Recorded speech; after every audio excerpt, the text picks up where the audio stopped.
వి gold trusted gold buyers మీరు తాకట్టు పెట్టిన బంగారాన్ని విడిపించి ఈ రోజు ఉన్న మార్కెట్ ధరకు కొనబడను 7771077720. సో ఈ రోజు కూడా మనం యోగా డేని సెలబ్రేట్ చేసుకున్నాం. మీరు చేశారా యోగా డే? చేయలేదు. ఎందుకు? నేను జిమ్ చేస్తాను, యోగా చేయను. ఓకే. సో మీ హెల్త్ సీక్రెట్ ఏంటి అంటే? జిమ్ అమ్మ, అంతే అంతే, ఇంకేముంది. బట్ ఈస్ ఒక డైట్ లేకుంటే మిగతా ఫుడ్ హ్యాబిట్స్? డైట్ పెద్దగా ఏం లేదు, కానీ కొద్దిగా ఏదో కష్టపడి ఈ మధ్యనే తగ్గించే ప్రయత్నం చేస్తున్నా. కాబట్టి కొద్దిగా వాచ్ వాట్ యు ఈట్, అంతే. ఎక్కువ like they say burn more than what you consume. Okay. So food habits? నాకు పెద్ద ఫుడీ కాదు నేను, కాబట్టి ఏం పెట్టినా తింటాను. I'm not very Fasi. Next CM అవుతారా కేటీఆర్ అంటే? ఒక్కటి మాత్రం చెప్పగలను, 2028లో కేసీఆర్ గారు సీఎం అవుతారు. ఇక ఆ తర్వాత ఏమవుతుంది, ఎప్పుడో ఏమవుతుంది అంటే నేను జ్యోతిష్యుని కాదు. నేను చెప్పినట్టు నాకంటూ అంబిషన్స్ పర్సనల్గా ఏం లేవు. Okay. So simple are branded వస్తువులు? రెండు ఉన్నాయి నాకు, సింపుల్ ఉన్నాయి, బ్రాండెడ్ ఉన్నాయి. I have a mix of both. Okay. Car racing అంటే ఇష్టమా మీకు? ఎస్, ఆఫ్ కోర్స్, డెఫినెట్గా ఇష్టం. ఫార్ములా ఈ కార్ రేస్ వచ్చింది మన దగ్గరికి, అదొక కారణం. బట్ అదర్వైజ్ కూడా ప్రపంచ పటంలో హైదరాబాద్ని పెట్టాలి, తెలంగాణను పెట్టాలి, నా రాష్ట్రాన్ని నేను గర్వంగా భారతదేశంలో ముందు పెట్టాలి, తర్వాత ప్రపంచ పటంలో పెట్టాలి. అది అంబిషన్. దాని తప్ప నా వ్యక్తిగతమైన ఇష్టాలు చాలా ఉన్నాయి, అవన్నీ నేను తీసుకొచ్చి ప్రజల మీద ఎందుకు రుద్దుతాను. కానీ ఎలక్ట్రిక్ వాహనాలు అల్టిమేట్గా ఫ్యూచర్. సో వాటికి సంబంధించి ప్రమోషన్ చేయాలి. ఎలక్ట్రిక్ వాహనాల వినియోగంలో మాత్రమే కాదు, ఉత్పత్తిలో, తయారీలో, రీసెర్చ్లో, ఇన్నోవేషన్లో తెలంగాణ అనేది ఎపిసెంటర్ కావాలి. అందుకని ఆ రోజుల్లో అట్లా ప్లాన్ చేసాం, ప్రమోట్ చేసాం, పాలసీ తెచ్చాం, మొబిలిటీ వీక్ పెట్టాం, ఫార్ములా ఈ కార్ రేస్ తెచ్చాం. కొంతమందికి అర్థమవుతుంది, కొంతమందికి అర్థం కాదు. వారి వారి స్థాయిని బట్టి ఉంటుంది. ఏం చేస్తాం. రోల్ మోడల్ అంటే ఎవరున్నారు? కేసీఆర్. ఇంకా డౌట్ ఎందుకు నీకు, ఇంకా వేరే వాళ్ళు ఎందుకు? నాకు ఇంట్లోనే అంత పెద్ద రోల్ మోడల్ పెట్టుకుని ఆయన మించి ఇంకేముంటుంది. Favourite person? ఫేవరెట్ పర్సన్ అంటే అది కూడా రోల్ బట్టి డిపెండ్ అవుద్దాం. అట్లా అంటే ఇప్పుడు చాలామంది ఉన్నారు, అమ్ముంది, భార్య ఉంది, కొడుకున్నాడు, కూతురుంది, నాన్నున్నారు, ఇంతమంది ఉన్నారు. ఫేవరెట్ పర్సన్ అంటే ఏం చెప్తా? ఎస్. సో కేటీఆర్ అంటే ఏం చెప్తారు కేటీఆర్ గురించి? నా గురించి నేనా? ఏమో అంటే maybe I'm not performing to my potential. ఇంకా చాలా చేయాలి. I'm not working hard enough. So you are not up to the mark అనుకుంటున్నారా? అంటే నేను చేసేటప్పుడు బాగానే చేస్తాను, కానీ పని స్టార్ట్ చేయడమే కష్టం. స్టార్ట్ చేస్తే బాగానే చేస్తాను, ఆ స్టార్టింగ్ ట్రబుల్ కొద్దిగా ఉంది. So you need a push వెనకాల నుంచి ఇలా? పుష్ ఏమొద్దు, నాకు పుష్ చేస్తే ఎవడెక్కడ బాయిలో నూకుతాడని డౌట్ ఉంటుంది. కానీ కాదు, మనది మనమే సెల్ఫ్ మోటివేటెడ్ ఉండాలి కదా. మనం మొదలు పెట్టాలి పని, ఏదైనా సీరియస్గా మొదలు పెట్టాలంటే సెల్ఫ్ డ్రివెన్ ఉండాలి, మోటివేషన్ ఉండాలి. అది అప్పుడప్పుడు ఏమవుతుందంటే ఎగ్జిస్టెన్షియల్ యాంగ్స్ట్ ఉంటాం కదా, ఏం చేస్తున్నాం ఈ నాన్ సెన్స్, ఏంటి రాజకీయం, ఈ రోత, ఈ టైప్లో వచ్చినప్పుడు కొన్నిసార్లు డిమోటివేట్ అవుతాం. మళ్ళా కాదు, మా బాస్ సీఎం కావాలి, మా కేసీఆర్ గారు మళ్ళీ ఆ కుర్చీలో కూర్చోవాలి, ఈ పనికి మాలిన విధవలందరూ రాష్ట్రాన్ని నడుపుతుంటే మా బాస్ అక్కడ కూర్చోవడం ఏంటి అని బాధేసినప్పుడు మళ్ళీ అరే నథింగ్ డూయింగ్, చల్ లెట్స్ ఫైట్, ఆ టైప్లో మళ్ళీ సెల్ఫ్ మోటివేషన్ వస్తుంది. ఓకే. కేటీఆర్లో ఏదన్నా మార్పు రావాలి అనుకుంటే? అయ్యో చాలా రావాలి. ఎలా? చెప్పాను కదా, కొద్దిగా లేజినెస్ తగ్గించుకోవాలి, నేను బాగా తిరగాలి, బాగా కష్టపడాలి, ఇంకా చాలా చేయాలి. చాలా ఉన్నాయి, ఒకటెందుకు చాలా ఉన్నాయి. కేటీఆర్కి మార్క్స్ వేయమంటే ఎన్ని వేస్తారు మీరు? ఎబ్బే అట్లా నాకు నేను మార్కులు ఇచ్చుకునేంత చాలా, అది self certification is a bad thing in especially when it comes to our own selfs. I think అది చెప్పలేను, వేరే వాళ్ళు చెప్పాలి, అది నేనే చెప్తా.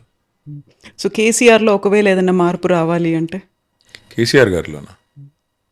కేసీఆర్ గారిలో ఏం రావాలమ్మా మార్పు? పాపం ఆయన is achieved Telangana, is achieved his life ambition, then he led the state brilliantly. ఆయనలో ఏం మార్పు కావాలా? మా అందరిలో మార్పు రావాలా, మా నాయకుల్లో మార్పు రావాలా, మేము ఇంకా కష్టపడాలా. పెద్ద ఆయన మాకు ఇంత పెద్ద రాష్ట్రాన్ని ఇచ్చి ఇంత పెద్ద ప్లాట్ఫామ్ ఇచ్చాడు, ఆయనకి మేము as a token of gratitude, as a token of thanks మేము పనిచేసి వారిని మళ్ళీ తిరిగి అధికారంలో తీసుకొని రావాలా. సో కేసీఆర్ కలవరు జనాల్ని, చాలా దూరం ఉంటారు, ప్రజల్నే కాదు యాక్చువల్గా క్యాడర్ను కూడా కలవట్లేదు.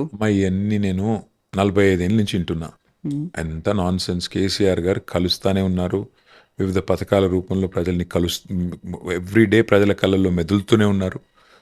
కేసీఆర్ గారు అంత ఈజీగా ప్రత్యర్థులకు ఒక పట్టాన్ని అర్థం గారు. ఆ ప్రత్యర్థుల్లో మీడియా కూడా ఉంది. దరిద్రం ఏంటంటే మీడియా ఇంకా ఆయనకు ఒక ముద్రేసి, ఆయన అంటే పడని మీడియా, తెలంగాణ అంటే ఇష్టం లేని మీడియా, వాళ్ళు పుట్టించిన కథలు ఇవి. సో కేసీఆర్ ఒకప్పుడు అందరితో ఫ్రీగా మాట్లాడేవాళ్ళు, లేకుంటే కేసీఆర్ లంచ్ పెడుతూ కూడా మీరు ఇది తినండి ఇది తినండి ఇలా అయితే ఇప్పుడు కూడా ఉంటుంది అదే అట్లాగే ఉన్నారమ్మా. కేసీఆర్ గారు ఏం మారలేదు, మారింది మన దృక్కోణం. ఏమవుతుందంటే మీకు ఒక చిన్న ఉదాహరణ చెప్తాను. ఇప్పుడున్న ముఖ్యమంత్రి గారు 18 గంటలు కష్టపడుతున్నారంట, అందరినీ కలుస్తున్నారంట.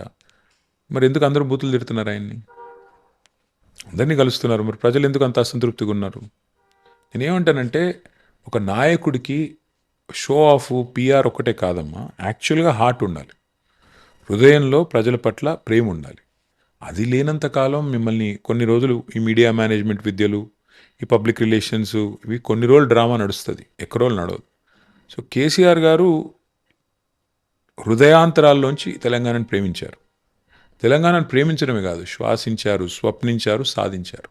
That is KCR. ఒక మనిషి జీవితానికి అంతకంటే ఎక్కువ అవసరం లేదు. అంత సాధించిన తెలంగాణలో అద్భుతంగా 10 ఏళ్ల పాటు పరిపాలన అందించారు. ఇవాళ ఆయన కొంత రెస్ట్ తీసుకుంటున్నారు, తప్పేంటి? తీసుకొనివ్వండి. 2013లో కేసీఆర్ గారు నాకు ఇంటర్వ్యూ ఇచ్చినప్పుడు he was in tears, yes, ఏడ్చారు, బాధపడ్డారు. అలాంటి మూమెంట్ కేటీఆర్కి ఎప్పుడైనా కొంచెం ఏడ్చినా బాధపడ్డా? చాలాసార్లు ఉన్నాయి, ఎందుకు లేవు? చాలాసార్లు ఉంటాయి. ఇట్లా పర్సనల్ లైఫ్లో ఎందుకు ఉండవమ్మా? ఫ్యామిలీని అటాక్ చేసినప్పుడు, పిల్లలని బాడీ షేమింగ్ చేసినప్పుడు, వ్యక్తిగతంగా మరీ దరిద్రమైన చండాలమైన లింకప్లు పెట్టినప్పుడు, ఒకసారి నా కొడుకు అడిగాడు నన్ను, మీ మీద వచ్చే ఈ రూమర్స్ తప్పన్నప్పుడు మీరు ఎందుకు వాటిని ఖండించరు అన్నాడు. ఏం ఖండించాలి, ఎంతకని ఖండించాలి? ఇది ఇట్లా ఇష్టం వచ్చినట్టు మాట్లాడుతున్నారు కదా, ఎందుకు ఖండించరు అన్నాడు. ఏం చెప్పాలి చెప్పు? ఒక్కసారి చెప్తాను, 2 సార్లు చెప్తాను, 3 సార్లు చెప్తాను ఇది నాన్ సెన్స్ అని. ఎన్నిసార్లు చెప్తావు? అవతల 1000 గొంతులతో దాడి చేస్తుంటే ఏం చేస్తావు? సరే కానీ నాన్ సెన్స్ అని చెప్పి వదిలేయాలి. ఇప్పుడు కనీసం అవతల ఏదైనా ప్రూఫో, ఎవిడెన్సో, ఏదైనా చేశాను తప్పండి అనుకుంటేనేమో మాట్లాడిన అర్థం ఉంది. ఎటు పడితే అటే మాట్లాడతారు, నోటికి ఎంత వస్తే అంత మాట్లాడతారు. ఏం చేయాలి? మీకు ఎప్పుడైనా ఒక ఛాన్స్ అనేది వచ్చింది, దాన్ని ఒకటి జరిగిన దాన్ని వైప్అవుట్ చేయాలి, దాన్ని మార్చాలి అంటే? చాలా ఉన్నాయి, ఒకటెందుకు చాలా చాలా ఉన్నాయి. పొలిటికల్ లైఫా? చాలా ఉన్నాయి, చాలా ఉన్నాయి. అట్లా ఇంకొకటేం చెప్తాం కానీ they are many things which I would do differently if given a chance now. Many things. See చాలా మంది చెప్తుంటారు I have no regrets in life అని. Everybody has regrets, they hide it. I do have regrets, I will do things differently. నాకు ఇప్పుడు మళ్ళీ తిరిగి టైంలో వెనక్కి వెళ్ళి కొన్ని మార్చుకుంటూ రావాలంటే మార్చుకుంటూ వస్తాను. కానీ ఆ రోజు ఆ నిమిషానికి అది కరెక్ట్ అనిపిస్తుంది మనం చేసింది. ఎగ్జాక్ట్లీ. ముందుకు వచ్చిన తర్వాత వెనక్కి చూస్తే రియర్ వ్యూ మిర్రర్లో అన్ని క్లియర్ కనబడతాయి. కాబట్టి ఆ క్లారిటీ మనకు ఉండాలి. సరే మనిషి అన్నాక తప్పులు చేస్తాము, పొరపాట్లు చేస్తాము, భవిష్యత్తులో చేయకూడదు అనుకుని నడవాలి. అంతేగాని ఇప్పుడు నేను ఇది చేసేవాడిని అది చేసేవాడిని నేను చెప్తే ఎలా ఇప్పుడు? సో తమిళనాడులో విజయ్ రాజకీయాలు లేకుంటే మార్పు అనేది వచ్చిన తర్వాత వెస్ట్ బెంగాల్లో కూడా ఒక మార్పు అనేది వచ్చింది. ఆ తర్వాత టార్గెట్ తెలంగాణ అనే దాంట్లో వెళ్తున్నప్పుడు సో తెలంగాణ టార్గెట్ చేస్తున్నారు, లేకుంటే నెక్స్ట్ తెలంగాణలో మేమే వస్తున్నాము అనేటువంటి ఇవన్నీ ఎవరి వింటున్నప్పుడు ప్రయత్నం వాళ్ళు చేయాలమ్మా, ఎవరి ప్రయత్నం వాళ్ళు చేయాల్సిందే, తప్పేం లేదు. ఎవరన్నా చేసుకోవచ్చు ప్రయత్నాలు, దానికేముంది. ఇప్పుడు విజయ్ గారిని చూసి ప్రభావితం అయ్యే వాళ్ళు కొంతమంది ఉండొచ్చు, ఇంకొకరిని చూసి ప్రభావితం అయ్యే వాళ్ళు కొంతమంది ఉండొచ్చు, తప్పేం లేదు, చేసుకోవచ్చు, తప్పేముందండి. I don't find fault with anybody trying, nothing wrong. Ultimately ఇప్పుడు ఎవరైనా సరే అల్టిమేట్ ప్రజల మన్ననలు పొందాలి కదా, ప్రజల ప్రేమను పొందాలి. That's not easy. Exactly. So ఇప్పుడు తెలంగాణ మీద ఫోకస్ అనేది బాగా పెరిగింది, పార్టీలు కూడా ఎక్కువ అవుతున్నాయి, అందులో నెక్స్ట్ మేమే వస్తాము అనేది మీరు చెప్తున్నారు. 2034 వరకు నేనే ఉంటున్నాను అని సీఎం రేవంత్ రెడ్డి అంటున్నారు. ఆ తర్వాత బీజేపీ కూడా వెస్ట్ బెంగాల్ తర్వాత పంజాబ్ అండ్ తెలంగాణ అని అంటోంది. ఒక ట్రయాంగిల్ ఫైట్ ఉంటుందా? మా తలరాత రాసేది అల్టిమేట్గా మా సోదరులు, మా సోదరిమణులు, తెలంగాణలో ఉన్నవాళ్ళు, వారికి ఏ రకమైన పరిపాలన కావాలని వారు నిర్ణయించుకోవాలి. కేసీఆర్ గారి పరిపాలన మీరు చూశారు, 12 ఏళ్ళుగా మోడీ గారి పరిపాలన మీరు చూశారు, ఇప్పుడు రేవంత్ రెడ్డి గారి పరిపాలన మీరు చూస్తున్నారు. మీకు ఏం కావాలో మీరు నిర్ణయించుకోండి. 3 పరిపాలనలు, 3 ప్రభుత్వాల సామర్థ్యం మీ కళ్ళ ముందు కనబడుతుంది.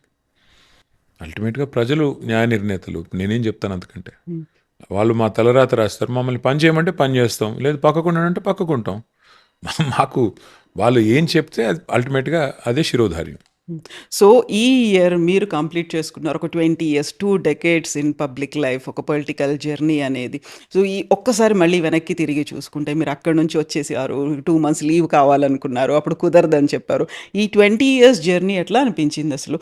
బోలెడన్ని హీప్స్ అండ్ బౌండ్స్ అంటారు. అప్స్ అండ్ లోస్ ఇవన్నీ ఉన్నాయి. ఈసీజీ గ్రాఫ్లా ఉండింది అంతే. పైకి కిందికి పైకి కిందికి. కొన్ని ఎలక్షన్లు గెలిచాము, కొన్ని ఓడిపోయాము, కొన్ని విజయాలు సాధించాము, కొన్ని ఎదురు దెబ్బలు తిన్నాము, కొన్ని మంచిగా అనిపించినాయి, కొన్ని మంచిగా అనిపించలేదు. That's life. ఎవరైనా అంతే కదమ్మా. 20 ఏళ్ళు it's a long time. So ఈ 20 ఏళ్ళలో నా కూతురు పుట్టింది మధ్యలో. సో ఇట్లా పర్సనల్ హైస్ చాలా ఉన్నాయి. పర్సనల్ ఎన్నో అద్భుతమైన క్షణాలు ఉన్నాయి, కొన్ని నాట్ సో హ్యాపీ మూమెంట్స్ ఉన్నాయి. That's life. It's a mixed bag కదా కవిత. ఏముంటుంది అందులో? Like everybody I have enjoyed some moments, I did not like some, but that's life. So you have to acknowledge it, respect it and learn from it. ఏ క్షణమైనా అనిపించిందా అరే పాలిటిక్స్‌లోకి రాకుండా ఉంటే కొన్ని బావుండేది? లక్షల సార్లు కొన్ని లక్షల సార్లు అనిపించింది. ఏంటి దరిద్రం అని, ఏంటి బురద, ఏంటి nonsense, why am I here, ఏం చేస్తున్నాం ఇక్కడ, కొన్ని లక్షల సార్లు అనిపించింది. అప్పుడు మళ్ళీ ఇమ్మీడియేట్‌గా ఏం గుర్తొస్తుంది? వాట్ మోటివేట్స్ యూ మళ్ళీ లాస్ట్ వెళ్ళాలి? 2.5 ఇయర్స్లో కూడా చాలాసార్లు అనిపించింది ఎందుకున్నాం ఇక్కడ అని. కానీ మళ్ళీ అనిపించింది ఇప్పుడు ఓడిపోయాం, ఇప్పుడు నేను తప్పుకుంటే వీడు తప్పించుకున్నాడు, ఓడిపోతే తట్టుకోలేకపోయాడంట. ఒకవేళ వదిలేయాల్సి వస్తే రాజకీయాన్ని, గెలిచిన తర్వాత ఆ టైంలో వదిలేస్తాను. ఇట్లా ఓడిపోయి వదిలేసేటోని కాదు నేను. మళ్ళీ సాధించి చూపెట్టి డెఫినెట్గా మళ్ళీ విజయం సాధించిన తర్వాతే అవసరమైతే వదిలేస్తాను తప్ప నాయకుడిని కష్టాల్లో వదిలేసే మనిషిని కాదు. అట్లాగే రాజకీయాన్ని కూడా ఛాలెంజ్గా తీసుకుని పనిచేసే క్రమంలో ప్రజల గెలుపు, ప్రజల ఆశీర్వాదం మళ్ళీ పొందాలి అని కష్టపడే టైంలో తప్పించుకునే టైప్ నేను కాదు. సో మోటివేషన్ అనేది ఏది ఇస్తుంది మీకు? ఒకటే simple, you have to make sure that Telangana should come back on track. అదొక్కటే single minded focus. And KCR garu అంత కష్టపడి సాధించిన ఈ రాష్ట్రం, ప్రజల దయతో సాధించిన రాష్ట్రం, ఇవాళ పుష్కర కాలం తర్వాత కొంతమంది ముష్కరుల చేతిలో పడింది. డెఫినెట్గా ఈ రాష్ట్రాన్ని కాపాడుకోవాల్సిన బాధ్యత ఈ రాష్ట్రాన్ని సాధించిన వ్యక్తుల్లో ఒక చిన్న పాత్ర పోషించిన వ్యక్తిగా నా మీద కూడా ఉంది. కాబట్టి నా ప్రయత్నం నేను చేస్తాను. సో నెక్స్ట్ టార్గెట్ అంటే మళ్ళీ మీకు 2.5 ఏళ్ళు అయినప్పుడు కూడా నేను స్టార్టింగ్లో చెప్పినట్టుగా పొలిటికల్ హీట్ విపరీతంగా కనిపిస్తోంది. బోల్డ్ అన్ని అప్స్ అండ్ డౌన్స్ ఉన్నాయి, ఆరోపణలు, వీటన్నిటిని దాటుకొని ముందుకు వెళ్ళాలి. మళ్ళీ మీకు ఏదైతే ఒక గోల్ పెట్టుకున్నారో దాన్ని అచీవ్ చేయాలి, ఆ ఎజెండా, ఆ టార్గెట్ అటువైపు వెళ్ళాలి అంటే పని చేసుకుంటూ పోతుంటే టార్గెట్లు ఆటోమేటిక్గా అచీవ్ అవుతాయి. అంటే నేను ఇప్పుడు ఫలానాది టార్గెట్ అని చెప్పను, కానీ ఎస్, తెలంగాణలో తిరిగి మళ్ళీ రాష్ట్రాన్ని పట్టాలెక్కించడమే టార్గెట్. కేసీఆర్ గారు మాత్రమే దానికి సమర్థుడైన నాయకుడు. కేసీఆర్ గారు తిరిగి మళ్ళీ బాధ్యత తీసుకుంటే ఈ రాష్ట్రంలో రైతులు సంతోషంగా ఉంటారు. కేసీఆర్ గారు తిరిగి బాధ్యత తీసుకుంటే ఈ రాష్ట్రంలో పేదవాడు సంతోషంగా ఉంటాడు. కాబట్టి that is the only target. KCR గారు తిరిగి పగ్గాలు చేపట్టాలి. ఈ రాష్ట్రం ఏదైతే ఇంత కష్టపడి ప్రజలు సాధించుకున్నారో ఈ రాష్ట్రం సుభిక్షంగా ఉండాలి. అంతే, అంతకు మించిన టార్గెట్ ఏం లేదు. సో ఈ మధ్య కాలంలో జరుగుతున్నటువంటి పొలిటికల్ ఇష్యూస్, అప్డేట్స్ ఇవన్నీ చూసిన తర్వాత ఎన్సీపీ, ఆ తర్వాత శివసేన, ఆప్, తృణమూల్ కాంగ్రెస్, ఆ తర్వాత బిజు జనతా దళ్, ఈ పార్టీలన్నీ చూస్తే next target is BRS next అనేటువంటి టార్గెట్ ఏంటమ్మా? మమ్మల్ని ఆల్రెడీ టార్గెట్ చేశారు కదా. మా 10 మంది ఎమ్మెల్యేలు వేసుకొని పోయారు. ఇప్పుడు నేను అంటున్న బీజేపీ నుంచి కూడా ఒక రీజనల్ పార్టీస్కి ఇంకా ప్లేస్ లే. చూద్దాం. చాలామంది చాలా కలలు కంటుంటారు. అయితే ఏమి, ఇప్పుడు ఎవరి లక్ష్యాలు వాళ్ళవి, ఎవరి ఎజెండాలు వాళ్ళవి, వాళ్ళ పనులు వాళ్ళు చేస్తుంటారు. మా పని మేము చేస్తుంటాం. అల్టిమేట్గా ప్రజల దయ, వాళ్ళకి ఆశీర్వాదం ఇస్తారా, మాకు ఇస్తారా, అసలు ఎవరు కరెక్ట్ ఈ రాష్ట్రానికి ప్రజలు డిసైడ్ చేసుకోవాలి. ప్రజలు మమ్మల్ని వద్దనుకున్నాడు, మమ్మల్ని ఎవరు కాపాడలేడు. ప్రజలు మమ్మల్ని కావాలనుకున్నాడు, వాళ్ళు ఏం చేసినా, ఈ మా ప్రత్యర్థులు ఏం చేసినా చెల్లదు. సో రీజనల్ పార్టీస్ అవసరం ఏముంది అనేటువంటి ఒక మాట వినిపిస్తోంది. నెక్స్ట్ మెల్లిమెల్లిగా వైప్ అవుట్ అయిపోతున్నాయి అని. సింపుల్ మా, నేను అనేది ఏమంటే, ఇవాళ తెలంగాణలో 16 మంది ఎంపీలు ఉన్నారు. 8 మంది కాంగ్రెస్ వాళ్ళు, 8 మంది బీజేపీ వాళ్ళు. ఈ 2.5 సంవత్సరాలలో తెలంగాణకు జరిగిన అన్యాయం మీద ఎన్నడన్నా ఒక్కరోజు మాట్లాడారా? ఉదాహరణకి 2 మన ఇండస్ట్రీస్, పెద్ద ఇండస్ట్రీలు, సెమీకండక్టర్ ఇండస్ట్రీలు, ఒకటి కేన్స్ అనేది, రెండోది మైక్రాన్ అనేది. మోడీ గారు వాళ్ళ చెయ్యి వడిపెట్టి గుజరాత్ తీసుకెళ్ళిపోయాడు. ఎందుకు? బడి తిన్నోడిదే బర్రె తీసుకుని వెళ్ళిపోయినాడు. ఏం చేశారు 8 మంది వీళ్ళు, 8 మంది వాళ్ళు? ఓ చిన్న నగరం లక్నో మనతో పోలిస్తే దానికి మెట్రో ఇస్తారు, మనకి ఇవ్వరు. మన వాళ్ళు ఏం చేస్తున్నారు ఎంపీలు? ఎందుకు ఉండాలి రీజనల్ పార్టీస్ అంటే, అదే ఇప్పుడు ఉదాహరణకు తేజస్వి సూర్య అని ఒక బీజేపీ ఎంపీ తెలంగాణ ఏర్పాటును పాకిస్తాన్ ఏర్పాటుతో పోల్చాడు. అక్కడ ఒక బీఆర్ఎస్ ఎంపీ ఉంటే అవసరమైతే గల్లా పట్టుకుని కొట్టేటోళ్ళు. అంటావా మా తెలంగాణను పాకిస్తాన్తో పోలుస్తావా, ఎవడరా నువ్వు అని. 8 మంది బీజేపీ ఎంపీలు, 8 మంది కాంగ్రెస్ ఎంపీలు ఏం చేస్తున్నారు? ఇవాళ ఒకటి కాదమ్మా, అట్లా 100 ఎగ్జాంపుల్స్ నేను చెప్పగలను. తెలంగాణని ఇష్టం వచ్చినట్టు అవమానిస్తుంటే ఏం చేస్తున్నారు ఈ ఎంపీలు? అందుకే ఎందుకు ఉండాలి బీఆర్ఎస్ లాంటి పార్టీ అంటే, తెలంగాణను ఇందాక నేను చెప్పింది అదే, శ్వాసించింది, స్వప్నించింది, సాధించింది బీఆర్ఎస్. మా డిఎన్ఏ తెలంగాణ, మా జెండా తెలంగాణ, మా ఎజెండా తెలంగాణ, మా నాయకుడి లక్ష్యం తెలంగాణ. అలాంటప్పుడు మాకంటే తెలంగాణని ప్రేమించే వాళ్ళు ఉంటే తప్పకుండా స్వాగతిస్తాం.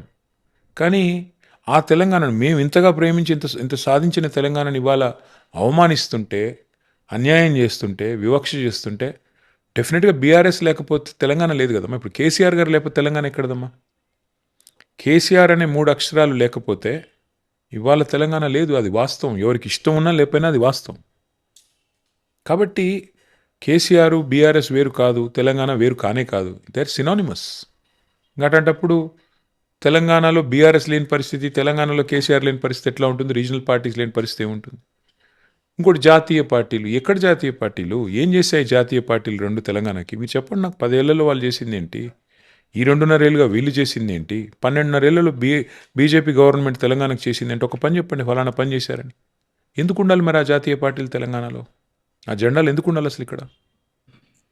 ఈ ఎలక్షన్స్ రాబోయేటువంటి అసెంబ్లీ కావచ్చు, పార్లమెంట్ ఎలక్షన్స్ వరకు బీఆర్ఎస్ స్ప్లిట్ అవుతుంది అనేటువంటి ఒక మాట ప్రతిసారి అది వినిపిస్తుంది. కలలు వారికి ఉంటాయి. ఎవరో కలగంటున్నారు అట్లా అవుతుందని, ఏదో జరిగిపోతుంది. ఎందుకు అవుతుంది? ఏం అవసరం ఉంది మాకు? మా పార్టీ పటిష్టంగా ఉంది, పని చేసుకుంటూ పోతున్నాం. మాకు నాయకుడు ఉన్నాడు, నాయకత్వం ఉంది, మా క్యాడర్ ఉంది, బ్రహ్మాండంగా ప్రజల్లో ఆదరణ ఉంది. అట్లాంటప్పుడు మాకేం కర్మ? ఏదో జరగాలి, అది విష్ఫుల్ థింకింగ్. ఎవరికో ఏదో కోరికలు ఉన్నాయి, ఏదో జరగాలి అని. దానికి నేనేం చేయగలను, ఎవరేం చేయగలరు? సో బీఆర్ఎస్కి ప్రజల్లో ఇంకా ఆదరణ, లేకుంటే మేము మిస్ అయిపోయాము, మళ్ళీ తిరిగి రావాలి అనేది చూస్తారు కదా. Our comeback is going to be greater than the small setback. It will be a great comeback. ఒక తుఫాన్ లాగా మళ్ళీ బీఆర్ఎస్ వస్తుంది, మీరు చూడండి. Yes, thank you so much. Thank you Kavitha. And best wishes. 20 years complete అయినందుకు congratulations to you. Thank you. Thank you. Thank you.